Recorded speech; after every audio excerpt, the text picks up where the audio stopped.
జగనన్నతో నాకేమీ ద్వేషం లేదు, ఆయనది కూడా నా రక్తమే. కానీ జగనన్న ముఖ్యమంత్రి అయిన తర్వాత మనిషి మారిపోయాడు. జగనన్న ముఖ్యమంత్రి అయినాక పాత జగనన్న కాదు, ఈ జగనన్న నాకు తెలియదు. నేను వైసీపీ కోసం, జగనన్న కోసం నిస్వార్థంగా 3200 కిలోమీటర్లు పాదయాత్ర చేశాను.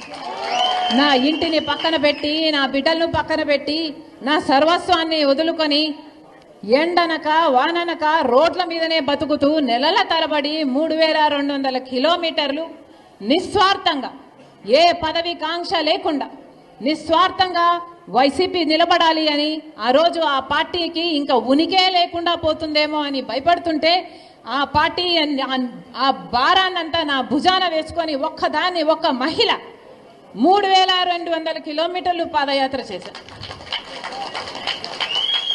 ఆ రోజుల్లో ఏ చెల్లి చేయదమ్మా ఈ త్యాగము అని ఎక్కడికి పోయినా ప్రజలు ఆదరించారు. అంత గొప్ప త్యాగం చేశాం. ఆ తర్వాత సమైక్య ఆంధ్ర కోసం పర్యటన చేయమంటే చేశాం. తెలంగాణలో ఓదార్పు యాత్ర చేయమంటే చేశాం. ఆ తర్వాత బాయ్ బాయ్ బాబు అని క్యాంపెయిన్ రన్ చేయమంటే చేశాం.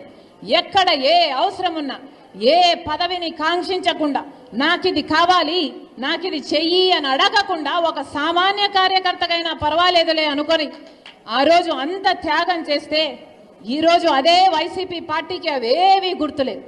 ఈరోజు వైసీపీ పార్టీకి, వాళ్ళ క్యాడర్కు, వాళ్ళ సోషల్ మీడియాకి అసలు నేను ఒక మహిళనని, వైసీపీ పార్టీ కోసం ఎన్ని త్యాగాలు చేశానని, రాజశేఖర రెడ్డి బిడ్డనని కానీ, వాళ్ళకింత మేలు చేసిందానని కానీ ఈరోజు ఒక్కటి కూడా గుర్తు పెట్టుకోలేదు.